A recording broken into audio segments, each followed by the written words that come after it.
बिस्मिल्लाहिर्रहमानिर्रहीम। अस्सलाम वालेकुम। आज तारीख 12 अगस्त सन 2022 बरोज़ जुमातुल मुबारक। आज के ख़बरनामे के साथ मैं हूँ आयशा। अगर आप भी दुनिया के हालात और वाक़यात से बाखबर रहना चाहते हैं तो वीडियो को मुकम्मल देखिएगा और हमारे चैनल को सब्सक्राइब कर दीजिए और साथ में लगे बेल आइकन को दबा दें ताकि आपको हमारा नोटिफिकेशन मौसूल हो सके।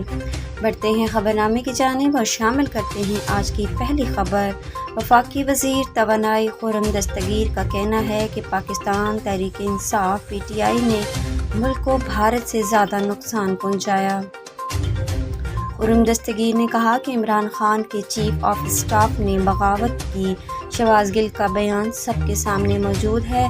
अलबत्ता हमने इदारों पर तनकीद ज़रूर की है मगर कभी बगावत नहीं की।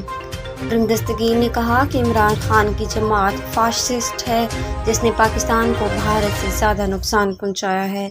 इस मौका पर PTI रहनुमा फवाद चौधरी का कहना था कि इमरान खान ने कभी आर्मी चीफ से मुतल्लिक बात नहीं की, लेकिन हमारे सियासी मुखालफिन इस ज़मन में कई बयानात दे चुके हैं। फजल रहमान और मरियम नवाज़ के बयानात भी आवाम के सामने चलाए जाएँ। उन्होंने कहा कि मुल्क पर जाली हुकूमत काबिज़ है, इसलिए हम मकबूजा असम्बली में वापस नहीं आ सकते।